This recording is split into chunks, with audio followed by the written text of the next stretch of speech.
தென்னாடுடைய சிவனையை போற்றி எந்நாட்டவர்க்கும் இறைவா போற்றி. வாஸ்துவில் மிக முக்கியமான பங்கு வகிப்பது என்ன? குழிப்பொருத்தம்.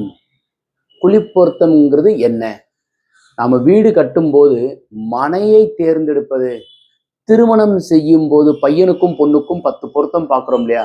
இது மாதிரி இந்த பூமிக்கும் கட்டடத்திற்கும் உண்டான 11 வகையான பொருத்தங்கள் உள்ளன. அது எப்படி கணக்கிடுவது? உங்களுடைய டோட்டல் பில்டிங்கினுடைய சதுரடியை டிவைடட் பை 34க்கு 34, 36க்கு 36 அல்ல, 34க்கு 34னா பெருக்கணும்னா 8.03. அப்போ உங்க பில்டிங்கினுடைய சதுரடியை 8.03ஆல் வகுத்தோமேயானால் குழி கிடைத்துவிடும். உதாரணத்துக்கு கிடைக்கிறது 125 குழின்னு வச்சுக்கோங்க. அதை டிவைடட் பை 8 போட்டோம்னாக்கா உங்களுக்கு கிடைக்கிற மீதம் உள்ளது பசுமனை.